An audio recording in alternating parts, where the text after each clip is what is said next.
किसी भी सियासी जमात को इलेक्टोरल प्रोसेस से न रोकने का इरादा है। तमाम सियासी जमातों और रहनुमाओं को जो कि रजिस्टर्ड सियासी जमातें हैं उनको बराबर मौके फराहम करना, ये आपका कोर मिशन है। Anyone, be it Imran Khan or any other politician, who violates in terms of their political behavior the laws of the country, then the restoration of the law has to be ensured. Very warm welcome to Newsline. मैं हूं doctor Maria Zulfikar Khan. Viewers, गुज़िश्ता हफ्ते election commission of Pakistan ने bill आखिर ये ऐलान कर दिया कि जनवरी के आखिरी हफ्ते में इलेक्शंस जो है वो मुनक्किद होंगे। लेकिन इस ऐलान के बाद भी बहुत सारी सियासी जमातें ऐसी हैं, बहुत सारी चहमगोइयाँ जो हो रही हैं, वो ये है कि शायद इलेक्शन जो है वो जनवरी के एंड में ना हो। यकीन लोगों को नहीं आ रहा, और इस यकीन की बड़ी वजह जो है वो ये है कि इलेक्शन कमीशन ने जो एक डिफिनेटिव डेट है उसकी अनाउंसमेंट नहीं की। ये कह दिया है कि आखिरी हफ्ते में इलेक्शंस मुनक्किद होंगे। अब इसकी वजह क्या है, ये अपने अंदर एक बहुत बड़ा सवाल है कि क्यों नहीं इलेक्शन की डेट जो है वो अनाउंस हो रही। लेकिन डेट अनाउंस हो ना हो इलेक्शन की, एक सियासी जमात ने एतराज़ ज़रूर उठा दिया है कि इलेक्शन जनवरी के आखिरी हफ्ते में नहीं होना चाहिए। JUIF के मौलाना अब्दुल गफूर हैदरी साहब ने आज गुफ्तगू की जर्नल से, और उसमें उन्होंने ये कहा कि जी क्योंकि एक बड़ा जो है वो मौसम बड़ा जो है वो तल्ख होता है हमारे यहाँ बलूचिस्तान में, सूबे में जो है वो सर्दी बहुत ज़्यादा होती है, इसलिए इलेक्शन जो है वो जनवरी में नहीं होने चाहिए। उनका क्या कहना था ज़रा वो सुन लेते, फिर आगे चलते हैं। इलेक्शन कमीशन ऐलान का ताल्लुक है कि वो जनवरी में इलेक्शन करना चाहते हैं, इसका हमने खैर मकदम किया है। अलबत्ता एक बात तो सामने होनी चाहिए कि जनवरी का महीना इंतहाई सर्द महीनों में शुमार होता है। ख़ास तौर पे बलूचिस्तान और खैबर पख्तूनख्वा के जो शुमाली इलाका जात है वहाँ बर्फ़ पड़ रही होती है। अगर कोई आइन में, कानून में, इलेक्शन कमीशन के ज़ाब्तों में कोई गुंजाइश है तो सर्दी के अय्याम से बचा जाए तो बेहतर होगा।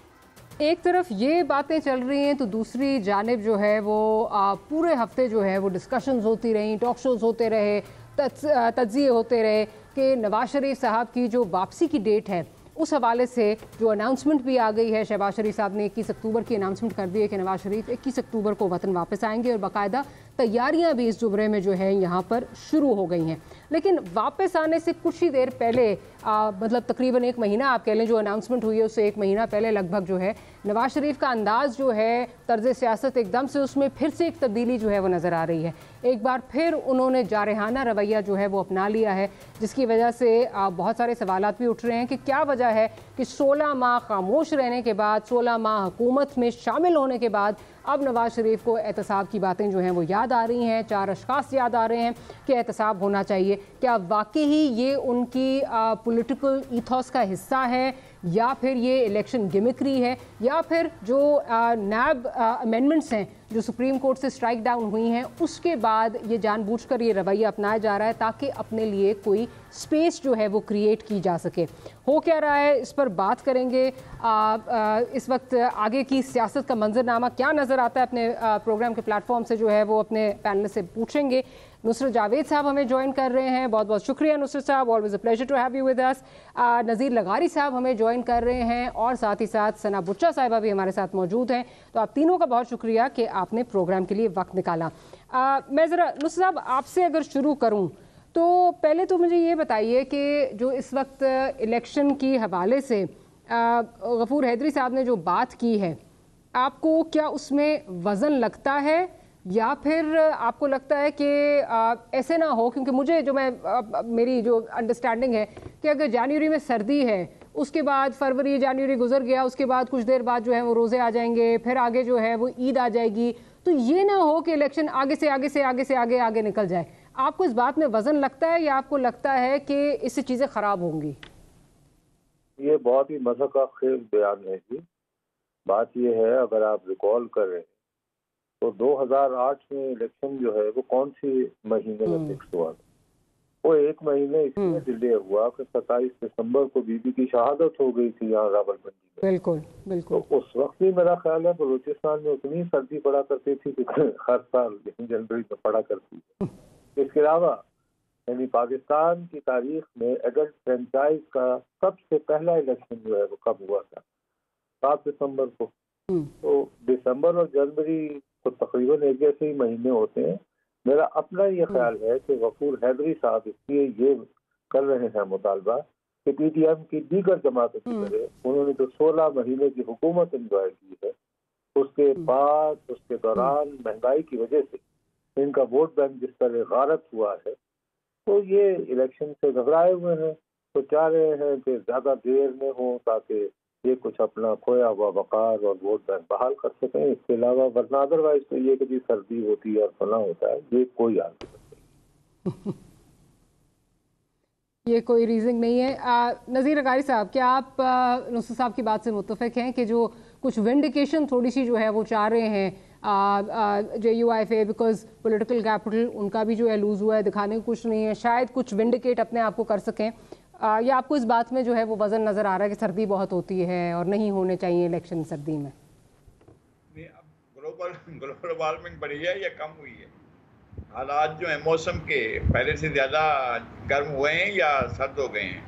आज से 50 साल पहले, 53 साल पहले क्या सूरत हाल थी? जैसे नुसरत साहब ने बताया, 7 दिसंबर को कौमी असम्बली के और 17 दिसंबर को जो है सूबाई असम्बली के इंतखाबात हुए थे, और फिर उसके बाद 88 में इलेक्शन हुए दिसंबर में। उसके बाद 2007 में जब बीबी की शादी हुई, वो आखिरी जलसा था गालिबन उनका, उसके बाद इलेक्शन का प्रोसेस था, वो इलेक्शन में और उसके बाद उन्होंने चले जाना था, और यही मौसम थे, यही सर्दी का मौसम। पाकिस्तान में ये कोई पहला वाक़या नहीं हो रहा है, और मौलाना की अपनी सूरत हाल भी वो देख रहे हैं कि क्या हुआ है और उन्होंने क्या चीज़ें लोगों के लिए की हैं। और ये कि पहले ये असम्बलियों को छोड़ने के लिए सबसे ज़्यादा बेताब थे जो 2018 के इलेक्शन हुए हैं, उसके बाद तो ऐवान में जाने को तैयार नहीं थे और बात करने को तैयार नहीं थे, सबको कायल कर रहे थे, बल्कि शहबाज शरीफ तक को कायल कर लिया था। सिर्फ इस वजह से वो रुके हुए थे कि चलें जी मशवरा हो जाए पीपल्स पार्टी के साथ। जरदारी साहब और बिलावल साहब ये कह रहे थे कि जनाब हमें स्पेस नहीं छोड़नी चाहिए, प्रोसेस के साथ रहना चाहिए, फिर आगे जो भी बात होगी हम उसमें करेंगे। अच्छा चले वो भी के बाद फिर 2021 में ये छोड़ने के लिए तैयार बैठे थे, पीपल्स पार्टी पर वो दबाव डाल रहे थे कि जनाब आप क्यों नहीं छोड़ते हैं, आप छोड़ें असम्बलियों को, हम सब बाहर निकलाते हैं। अच्छा फिर क्या होता? फिर ये होता कि जनाब इन्होंने वो जब हुकूमत मिल गई तो खुद ये उसको करने को तैयार नहीं थे। जो ब्लंडर ये करवाना चाहते थे सबसे मिलकर और पीपल्स पार्टी के साथ भी मिलकर, तो वो ब्लंडर जाकर किया इमरान खान ने, और वो प्रोसेस को छोड़कर जिसके पास 140 से कौमी असम्बली से ज़्यादा सीटें हों, जो ऐवान में सबसे बड़ी जमात हो, वो धांधली से आए, चोरी से आए, किसी भी तरीके से आए, वो ले लिया। उनके पास थी 140 से ज़्यादा सीटें मौजूद थी, 150 से ज़्यादा थी, ठीक है। अगर 8-10 बंदे जो है आपके डिफेक्ट कर रहे थे तो वो कौन सा उन्होंने जाकर वोट दिया था? तो आप अपने उन बंदों के साथ रहते हो, उन्होंने ऐवान छोड़ दिया। और जो आज तक की सूरत हाल है उसका सबब तो ये है कि वो ऐवान छोड़कर चले गए थे, फिर अपनी 2 हुकूमतें तोड़ दी। तो ये अच्छा फिर उनको बाकायदा एक अरेंज हिसाब से उसको हीरो बनाने की कोशिश की गई। मैं अब भी ये कहता हूं कि वो पॉपुलर नहीं है, ये बनाया जा रहा है और आवाम के ऊपर ये धांधली जमाई जा रही है कि ये बंदा बहुत पॉपुलर है। भाई नहीं है पॉपुलर ये, और इसका खौफ इनके जहन में बैठ चुका है। जो मियां नवाज शरीफ साहब बयान लेकर आ रहे हैं, और इसका बेंचमार्क तो इलेक्शन ही होगा। लगारी साहब, ये मेरा आपका तज्जिया तो नहीं, मेरा ख्याल है इलेक्शन में दूध का दूध पानी का पानी हो जाएगा, है पॉपुलर नहीं है उस वक्त मेरा ख्याल है पता चल जाएगा। बिल्कुल ठीक है, चले इलेक्शन की तरफ चले। ये तो तय होना कि धांधली नहीं होनी चाहिए, इलेक्शन होने चाहिए, इलेक्शन बनाए नहीं जाने चाहिए। बिल्कुल बिल्कुल, इलेक्शन बनाए नहीं जाने चाहिए, इलेक्शन होने चाहिए ना। जब इलेक्शन धांधली हो जाती है, जब पता नहीं चलता है, क्या उसके 70 के इलेक्शन में धांधली नहीं हुई, 85 में नहीं हुई, 88 में नहीं हुई, 93 में नहीं हुई, 97 में नहीं हुई, 2002 में नहीं हुई, 2008 में नहीं हुई, 2013 में नहीं हुई, 2018 भाई पाकिस्तान में कोई एक इलेक्शन ऐसा हुआ जिसमें धांधली ना हुई हो। तो अब आगे इलेक्शन तो यकीनी बनाए ना कि धांधली ना हो। सही, ठीक ठीक। मैं ज़रा सना साहिबा की तरफ भी चलूँ। सना, आप इस तौजी को किस तरह देख रही हैं? ये तो नहीं होगा कि आगे से आगे होते जाएंगे इलेक्शन और कहीं हाथ से ही निकल जाए इलेक्शन, फिर इलेक्शन ही भूल जाएं हम? किसके हाथ में है इलेक्शन? इस वक्त हाथ में रह गए हैं, हाथ से फिसल नहीं गए। अभी तो हल्का बंदियों का अनाउंसमेंट आएगी, अभी तो बहुत मामलात उठेंगे। कोई पॉलिटिकल पार्टी किसी चीज़ पर एतराज़ करेगी, किसी जमात को अपने सेंसस को यकीनी बनाने के लिए कोर्ट जाना पड़ सकता है। तो इंतखाबात के लिए मौसम का होना ज़रूरी नहीं है, चाहे वो सर्द हो या गर्म हो। इसमें होता ही है कि आपके जो आशीर्वाद देने वाले हैं उनके साथ सर्द महरी नहीं होनी चाहिए, उनके साथ ज़रा गर्म जोशी से ही मामलात रहें, तो फिर क्या सर्दी और क्या गर्मी, फिर मामलात ठीक हो जाते हैं। इस मुल्क में इंतखाबात का ये जो बार बार जिक्र करते हैं कि 4 माह पहले हम बिलावल भुट्टो साहब को वज़ीर आज़म मान लें, आज हम नवाज़ शरीफ साहब को वज़ीर आज़म मान लें, वो कटहरे में लाने के लिए तैयार हैं सबको। पहले अपना हिसाब तो दे दें, पहले ख़ुद तो कटहरे में तशरीफ़ ले आएँ। आते ही वो जलसा करेंगे, वो अदालत में नहीं जाएंगे, वो अपनी ज़मानत कैसे लेंगे, जलसे के बाद लेंगे, जलसे से पहले लेंगे, जलसे से पहले उनको अरेस्ट किया जाएगा नहीं। ये तमाम बातें हम वक्त पर छोड़ देते हैं क्योंकि कोई ऐसी नज़ीर मिलती नहीं है। देखिए, मामला ये है कि आज तक हम अपने जो लोग हैं, हमारे जो मफाद परस्त हमारी जमातें हैं, और सारी हैं, कोई एक छोड़ के नहीं, सब एक ही साथ मफाद परस्ती में, मुफाहमत की सियासत में बिलीव करने वाली हैं। कभी ये हमें ज़ोर दिखाती हैं, कभी मजबूरी बताती हैं, कभी आवाम के पास रोना डालती हैं कि हमसे इक़्तिदार छीन लिया, हमें ये किया गया, हमारे साथ ये किया गया। फिर उसी आवाम को बताते नहीं हैं कि 9-10 माह ये लोग कहाँ गायब हो जाते हैं, लंदन में कौन से कैफ़े में बैठ के कॉफ़ी भी पी लेते हैं। ये आज तक नहीं पता चला कि वो प्लेटलेट्स गिरी थी या गिराई गई थी, और अगर वो गिराई थी तो 3 माह 4 माह पहले तो हम ये सुन रहे थे कि डॉक्टर इजाज़त नहीं दे रहे, अब हम लीगल टर्म्स पे आ गए हैं। तो इस मुल्क में ये मजाक बंद होना चाहिए, क्योंकि देखें इस वक्त मामला ये नहीं है कि कौन सी पार्टी इंतखाबात में हिस्सा लेती है, कौन सी पार्टी इंतखाबात से बाहर लेती है। मसला ये है कि कोई भी पार्लियामेंट की बात नहीं कर रहा। इस मुल्क में अगर कोई चीज़ सॉवरेन है, अगर कोई इदारा सॉवरेन है, तो वो पार्लियामेंट है। और पार्लियामेंट क्या इख्तियार बार बार हमने सरेंडर किया है, हमारे सियासतदानों ने सरेंडर किया है। कभी नज़रिया ज़रूरत पर आपने जमातों को आपने ये राइट दे दिया, इस्लामी जमातों को, दीनी जमातों को, कि वो फैसला कर लें कि कौन सी आइन की शिक उनको किस तरह से तोड़नी है और किस तरह से मरोड़नी है। उसके बाद से हम देख रहे हैं कि कोई बाइख्तियार होने की जगह बेइख्तियार होती चली जा रही है पार्लियामेंट। तो ये किसी सियासतदान के हवाले से हम इलेक्शंस नहीं मांग रहे। हम इसलिए नहीं मांग रहे क्योंकि हमें फ़लाँ वज़ीर आज़म चाहिए और फ़लाँ को जेल में चाहिए और फ़लाँ कटहरे में चाहिए। मुझे पार्लियामेंट की सॉवरेनिटी मनवाने वाले लोग चाहिए। मैं वोट उसको दूंगी जो मुझे रिप्रेजेंट करेगा पार्लियामेंट में, जो मेरे दुखों का मदावा करेगा, जो मेरे बीमारी को शिफा देने के लिए कोई प्लानिंग करेगा, हमारी जो मुल्क में आवाम की गुर्बत है उसको हटाएगा। ये नहीं हो सकता कि आपको जो पसंद आ जाए वो हमारे सरों पे आ जाए। वो दिल चाहे तो चोर हो जाए, वो दिल चाहे तो डाकू भी हो जाए, वो सादिक को भी हो जाए, वो अमीन भी हो जाए। ये अपने ही बाला अगर मामलात करने हैं तो फिर इलेक्शंस का मजाक ही बंद करें।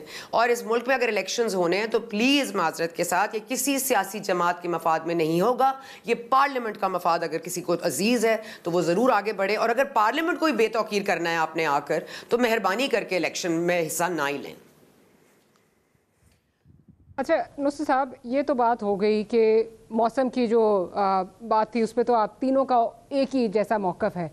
अब ज़रा आ जाए इस पर, क्योंकि जब से ये निगरान सेटअप आ रहा है, मुझे याद है मेरी आपसे भी बहुत दफ़ा गुफ्तगू हुई, आपने भी उस वक्त ये कहा कि फरवरी के आखिरी हफ्ते में आपको होते नज़र आ रहे हैं अगर डिले ना हुए। अब जो ये इलेक्शन कमीशन ने डेट दी है, डेट तो खैर माजरत के साथ नहीं दी, जो एक टेंटेटिव टाइमलाइन दी है, how do you see that timeline? आपको लगता है कि जनवरी के आखिरी हफ्ते में हो जाएगा, या फिर कहाँ जाती चीज़ें नज़र आ रही हैं आपको? जी, मैं थोड़ी सी तहसीह कर दूं आपसे, यानी कि गुस्ताखी होगी। मैंने ये कहा था कि फरवरी के दूसरे हफ्ते तक हो सकते हैं, मैं 14 फरवरी का कह रहा था। और रीज़न उसकी ये है बीबी के मार्च में हमें सेनेट को इलेक्ट करना है, और अगर सेनेट नहीं होगा तो जैसे सना बीबी कह रही हैं, आपकी पार्लियामान जो है वो बिल्कुल ही हवा में उड़ जाएगी, क्योंकि आपका upper house of the parliament he elect नहीं हो पाएगा।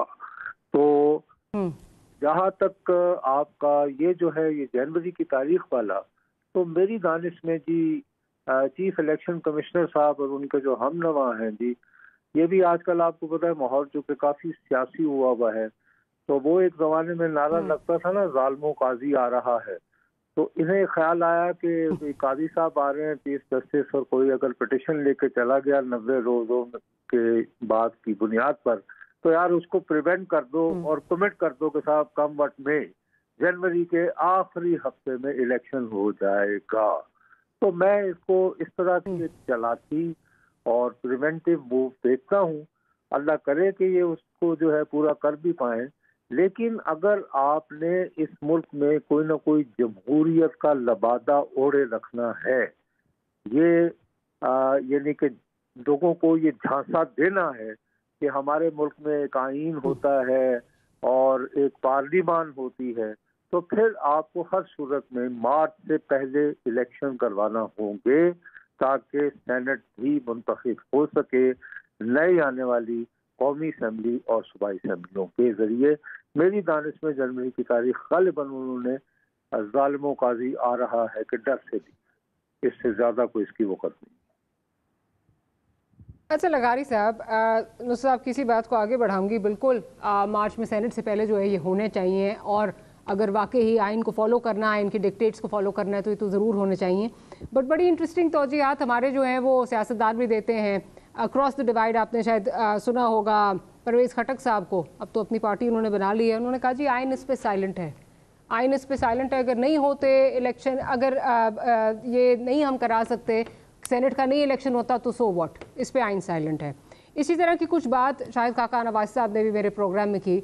सो आपको किस हद तक लगता है कि उस आइन की कुछ वक़्त रह गई है जिस पर जो है, जिसको देखते हुए इलेक्शन जो है वो करवाए जाएंगे, या सोचते हुए कि जी सेनेट जो है ये ना हो कि सेनेट में कोई प्रॉब्लम आ जाए, सेनेट को इलेक्ट करना है, ये प्रेसिडेंट्स तो इसको कभी नहीं दिया गया? नहीं, अगर आइन के दीगर आर्टिकल्स के बारे में भी यही कहा जाए तो फिर सो व्हाट। अगर आइन की ये तौकीर है, वही कह रहे हैं आप, आइन के आर्टिकल 1 के बारे में कहा जाए, अगर आर्टिकल 2 के बारे में, 3 के बारे में, 4 के बारे में, 5 के बारे में भी यही कहा जाए कि जनाब वो तो नहीं होगा, फिर क्या होगा?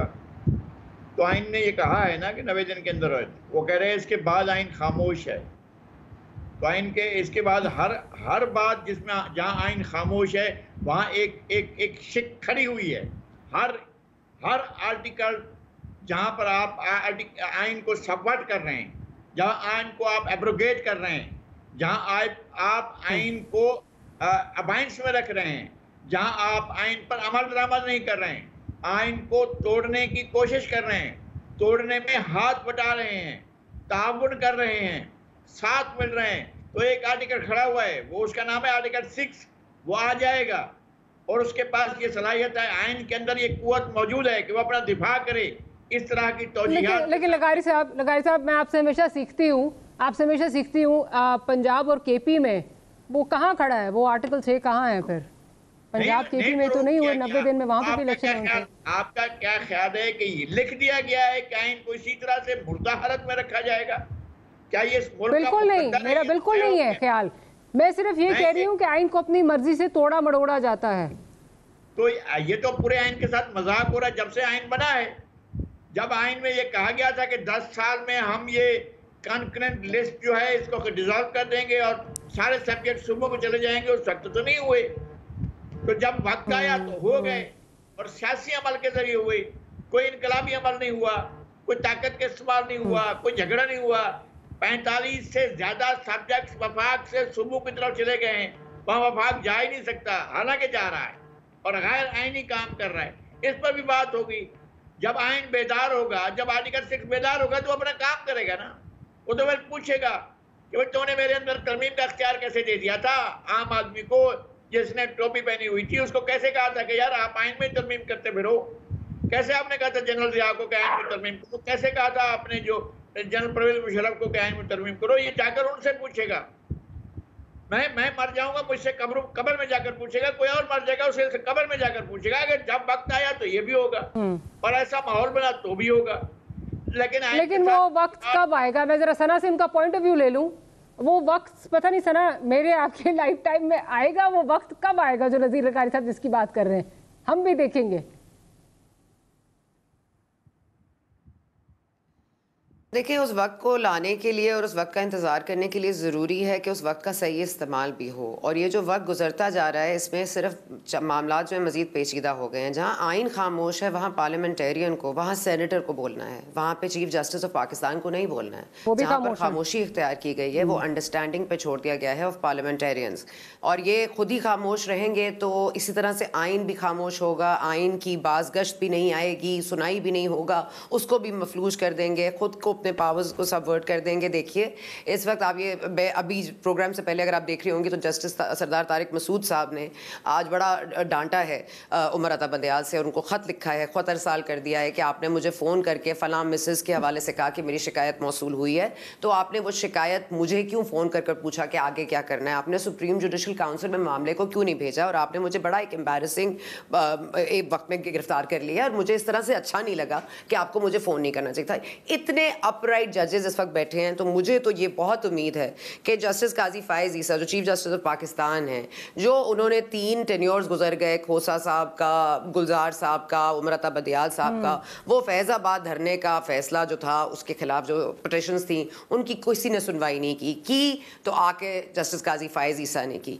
देखिए, ये होती है पोजीशन, ये होता है नैरेटिव। आप कुर्बानी देकर उसका अजर हासिल करते हैं, आप कुर्बानी देकर वापस कुर्बानी लेकर दोबारा से आप नॉन कुर्बान नहीं हो जाते, आपको अजर कुर्बानी का ही मिलना है। अगर तो नून लीग ने कुर्बानी दे दी थी in the shape of Maryam Nawaz going to jail for 5 months, बाकी तमाम लीडर्स के ऊपर फेक केसेस, इतने दिनों जेल, कोई रिमांड नहीं, कोई जस्टिस नहीं, कोई बिल्कुल खामोशी, बहुत ज्यादा दीवार से लगाया गया नून लीग को। ये कुर्बानी थी, इसका अजर मिलना था। आप लोगों ने क्यों साजिश करके उसी इंसान को जिसको आप कटहरे में लाना चाहते हैं, उसी शख्स के साथ मिलकर ये पूरा अदम एतमाद का मंसूबा बनाया? हमें भी पता है लंदन में कब मुलाकातें हुई, हमें भी पता है कि खान साहब ने कब से चिल्लाना शुरू किया, फिर मामलात कहाँ गए। तो आज अगर आपको किसी को कटहरे में लाना है तो माजरत के साथ आपका ये राइट नहीं है, क्योंकि आपकी पोजीशन तब्दील होती रही है। फैजाबाद धरने से पहले क्या पोजीशन थी जस्टिस काजी फायज़ ईसा की? बड़ा वाज़ेह है, 2015 में उन्होंने मिलिट्री कोर्ट्स के हवाले से फैसला दिया था, बड़ा क्लियर है। फैजाबाद धरने के फैसले के बाद उन पे जो सऊबतें आई उन्होंने वो भी बर्दाश्त की। हमें आज भी वो सरीना ईसा का मंजर नहीं आंखों से जाता, जिस तरह वो लकड़ी की सोटी पकड़ के आती थी अंदर और सवालात के जवाब देती थी। और यही जजेस साहिबान जो लाइक माइंडेड बेंच का हिस्सा होते थे, वो इनसे इतने सख्त सवालात करते थे, उनकी टोन बहुत ज्यादा दूसरे को बिल्कुल इतना एम्बैरेस कर देने वाली टोन होती थी, वो कोई नहीं भूला। फिर भी अगर आपने आइन को और अदालत को, निजाम को अगर आपने अपराइट रखा है और लीगल रखा है, और आपने राइट ऑफ लॉ को और राइट को, दो रॉन्ग्स राइट नहीं बनाते। एक राइट इदारा एक आदमी नहीं चलाता, लेकिन एक आदमी जो पावर में होता है, जो टॉप पोजीशन पे होता है, वो डिक्टेट जरूर करवा सकता है अपना फैसला और अपना थिंकिंग। और जो जस्टिस काजी फायज़ ईसा साहब की थिंकिंग है, वही है सही थिंकिंग कि अच्छा हो, बुरा हो, मुसीबत आए, आफत पड़े, लेकिन अपने बुनियादी मौकफ से नहीं हटे। जब वो लार्जर बेंच का हिस्सा बनाया गया, उस पर भी उन्होंने कहा कि मुझे, क्योंकि ये प्रैक्टिस प्रोसीजर्स बिल के ऊपर मुझे तहफ़्फ़ुज़ात हैं, इसलिए मैं नहीं बैठ सकता। तो अब ये बताइए कि ये जो 3 अक्टूबर को ये मामला होने जा रहे हैं, ये बड़े बहुत ही एक हिस्टोरिक मोमेंट होगा पाकिस्तान की हिस्ट्री में। या तो हम पार्लियामेंट को मान लेंगे सॉवरेन, या हम नहीं मानेंगे। ये फैसला बताएगा कि पार्लियामेंट सॉवरेन है या नहीं। आई होप कि हमारे सियासतदान भी थोड़ा सा सॉवरेन। वापस आते हैं तो डिस्कशन को यहीं से कंटिन्यू करेंगे। Will be right back.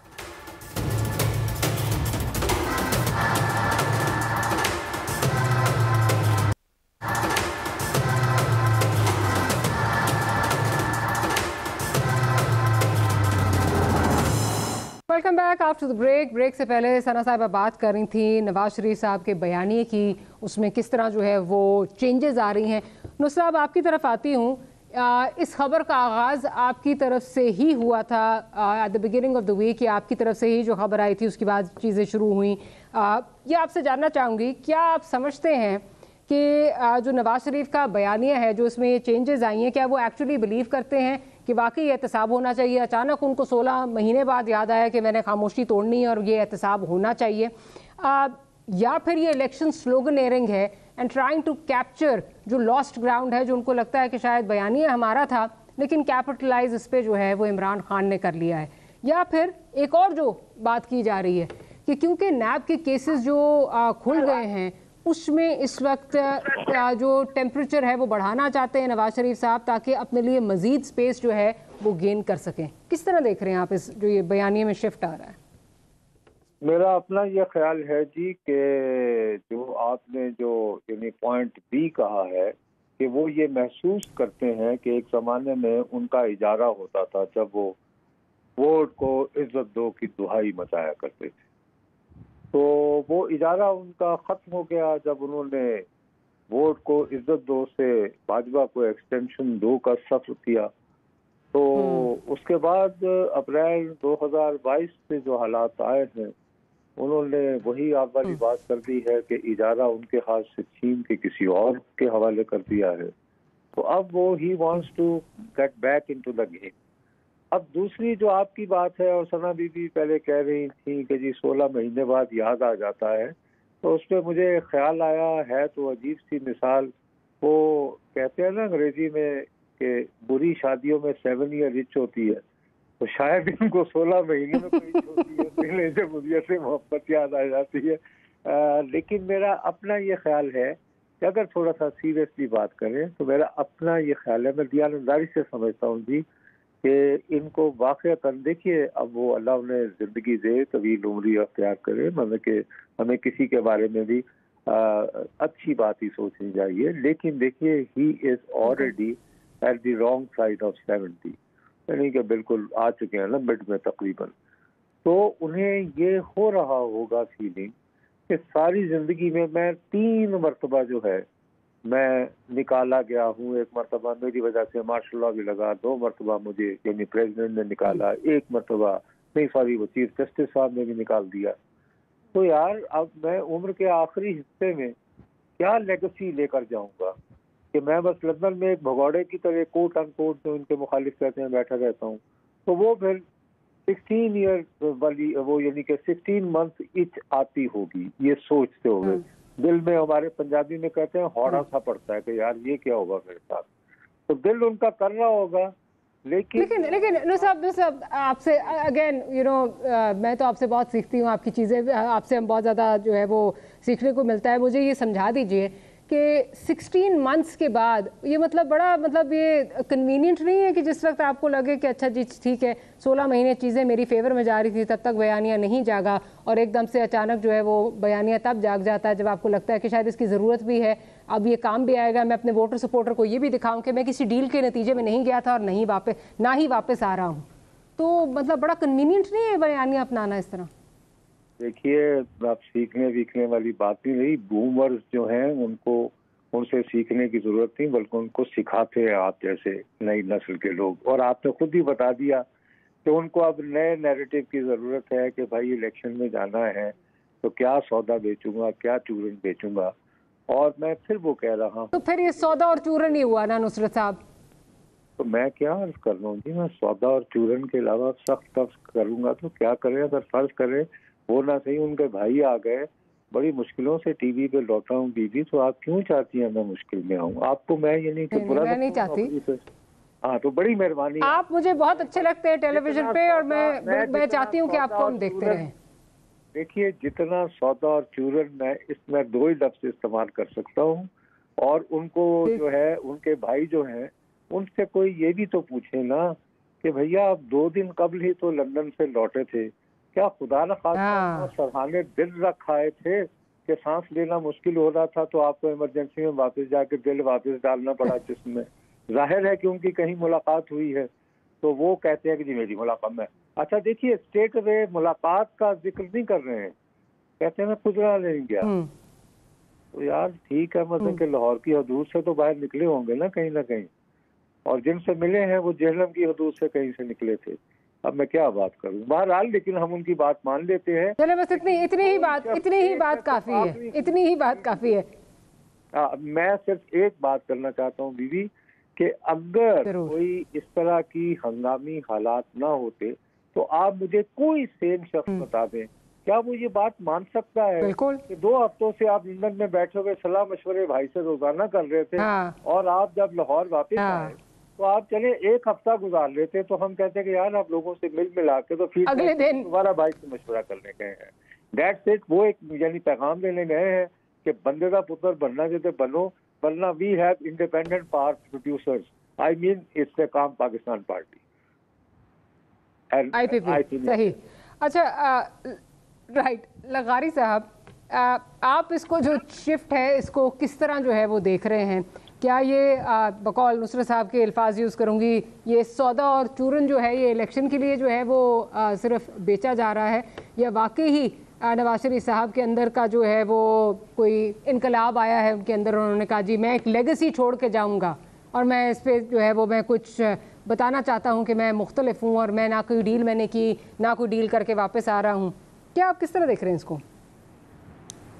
अच्छा, वो कोई उन्होंने इनकलाबी पार्टी पीछे मुनज़्ज़म की है, क्योंकि वो पीछे काम करती रही है और वो बाहर से बैठकर काम कर रहे थे और वो कोई डील करके तो नहीं गए थे, वो तो ऐसे ही गए थे और उनको जलावतन किया गया था, स्टेट ने ज़बरदस्ती बाहर भेज दिया था और वो ज़बरदस्ती बाहर जाकर उन्होंने बड़ा इनकलाबी काम किया, पार्टी को ऑर्गेनाइज किया, मुनज़्ज़म किया और वो फिनलैंड से सेंट पीटर्सबर्ग की तरफ चल पड़े हैं और वो पूछते भी फिर रहे हैं कि जनाब उधर पार्टी को पता है कि नहीं पता है कि मैं आ रहा हूँ। फिर पार्टी जो है इनका यहाँ पर इस्तकबाल करेगी, 3 लाख रेड गार्ड जो है वो एयरपोर्ट पर खड़े होंगे और जो है 10 लाख मजमा जो है बाहर क्राउड जो है वो नारे मार रहा होगा, 20 लाख जो है वो वहाँ बैठे होंगे मीनार पाकिस्तान के अहाते में वहाँ मौजूद होंगे और ये आएंगे और फिर उसके बाद जो है इनकलाब का पहिया चलेगा और फिर हर चीज़ बदल जाएगी। किस दुनिया की बात हो रही है, किस जहान की बात हो रही है? ये कोई व्लादिमीर लेनिन है, ये माओ ज़ेडुंग हैं, ये ची गवेरा हैं या फिडल कास्ट्रो हैं, ये ली दुआन हैं, ये जनरल गियाप हैं, ये हो ची मिन हैं, ये क्या हैं? ये आयतुल्लाह खुमैनी हैं। क्या किस बुनियाद पर ये इनकलाब लेकर आ रहे हैं और किस बुनियाद पर उधर देखकर आंखें बहुत ज़्यादा झिलमिलाती हुई और रोशनियां बखेरती हुई आंखों के ज़रिए उधर देख रहे हैं? जिस तरफ आंखें ज़्यादा दिखाने का मतलब तो मुझे नहीं समझ में आया। क्या क्या क्या उस तरफ को पहले भी उन्होंने देख लिया था ना, पहले भी जो कुछ हुआ था वो तो उनको मालूम होगा, उनको याद भी होगा क्या किया था। आपका ख्याल है? मैं और बात कहता हूँ कि जनरल बहुत बड़ी चीज़ होती है। आप अगर किसी लोअर रैंक के अफसर को या आम आदमी को भी अगर आप इस तरह की किसी भी आप अपने सियासी इंतकाम का निशाना बनाना चाहेंगे और ऑर्गेनाइजेशन आपकी यही होगी तो फिर आपका वो हशर होगा कि कोई आपको पूछने वाला भी नहीं होगा। आप क्या समझ रहे हैं? क्या पाकिस्तान में मारूजी हालात बदल गए हैं? क्या पाकिस्तान का जो है वो पूरे का पूरा एक स्ट्रक्चर जो है वो एक और हो गया है और इनकलाब आ गया है? कोई किस ज़माने की बात कर रहे हैं? आपको इसी सिस्टम के साथ रहना है, इन्हीं हालात में रहना है, इन्हीं जनरल बाजवा के साथ रहना है, इन्हीं जनरल फैज के साथ रहना है और उनके साथ रहना है, इसी तरह से रहना है और यही होंगे।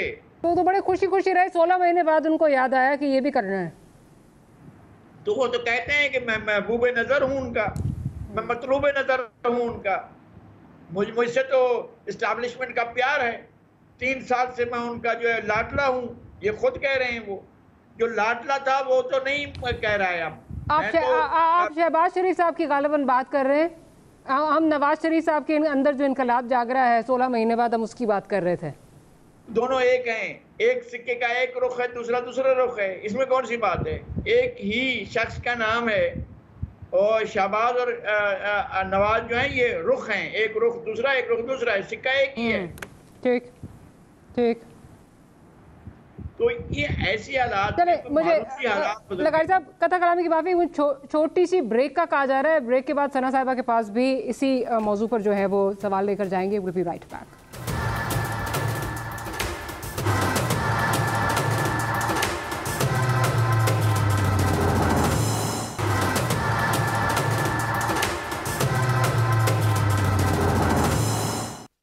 Welcome back after the break.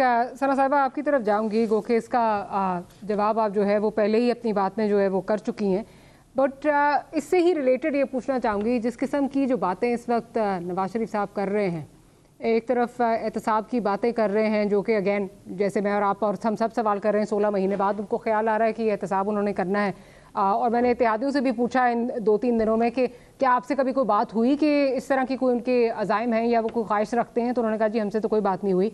Having said that, जो माजी के तल्ख हक़ाइक़ हैं उनको मद्देनज़र रखते हुए क्या आप समझती हैं कि वाकई नवाज शरीफ साहब स्ट्रांगली बिलीव्स कि ये वो कर सकते हैं, he will be able to do that, जिस तरफ लगारी साहब इशारा करते ग्राउंड रियलिटीज़ को मद्देनज़र रखते हुए, जिस किस्म के कॉम्प्रोमाइज़ कर चुके हैं उनको मद्देनज़र रखते हुए? देखिए, आज उन्होंने एहतसाब का नारा बुलंद किया है। कल मुमकिन है कि वो ट्वीट कर दे कि मुझे तो कोई ज़ाती अनाद नहीं है, जिस तरह उन्होंने मुशर्रफ के हवाले से किया था। अल्लाह उनकी मग़फ़िरत फरमाए मुशर्रफ साहब की। लेकिन आर्टिकल 6 का अगर इतलाक़ होना था तो उनको बाहर भेजने का बंदोबस्त जो किया गया, उस पर आपने सर खम क्यों किया? फिर आपने उनको ये क्यों ट्वीट करके कहा कि हमें उनके साथ कोई ज़ाती अनाद नहीं है? जब आपका दिल चाहता है प्रॉब्लम को ज़ाती कर देते हैं, जब दिल चाहता है किसी को कौमी मुजरिम बना देते हैं। अगर ये कौमी मुजरिम है और अगर इदारों में दुरुस्तगी का अपना एक तरीका होता है, हमें पता है कि जो 9 मई के तनसीबात पर हमलों के बाद एक बिल्कुल अलग से जिस तरह होती है कार्रवाई, उनकी एहतसाबी कार्रवाई इदारे के अंदर हो रही है। अगर सुप्रीम कोर्ट के किसी जज के साथ मामला है तो सुप्रीम जुडिशल काउंसिल जाया जाता है। ये तरीक़ाकार अगर आइन को फॉलो करें तो इनके लिए बड़ा रास्ता जो है वो बिल्कुल बिछा दिया गया है सामने। अगर आप उसको लेना ना चाहें तो मैं आपकी कोई मदद नहीं कर सकती। तो मियाँ साहब को ये याद रहना चाहिए कि इसी पार्लियामेंट में उनके भाई अभी 18 माह 17 माह गुजार के गए अल्हम्दुलिल्लाह। एक भी चीज़ उन्होंने अगर पार्लियामेंट को सॉवरेन करने के लिए की हो तो मुझे बता दीजिए, मैं जानना चाहूँगी। जो कानून साजियाँ दिन में 100 हुई वो भी मुझे दिखा दीजिए। उनमें से कितनों की हवाले से एहतसाब की बात की गई और कितने लोगों का हिसाब किताब किया गया, बल्कि बेहिसाब आपने उनको इख्तियारात दी है। आपको निगरां हुकूमत को इख्तियारात देने के लिए आप कानून साजी कर सकते हैं, लेकिन आप अपने हुक्मरानों को प्रोटेक्ट करने के लिए कोई ऐसी कानून साजी नहीं कर सकते क्योंकि सभी कॉम्प्रोमाइज्ड हैं। तो ठीक है जी, इस तरह तो इस तरह ही सही, मगर ये नहीं हो सकता कि आपके वक्त पे आपके नारे के लिए, आपकी सियासत के लिए हम दोबारा से वो अनाज जो है उसको उगाएं।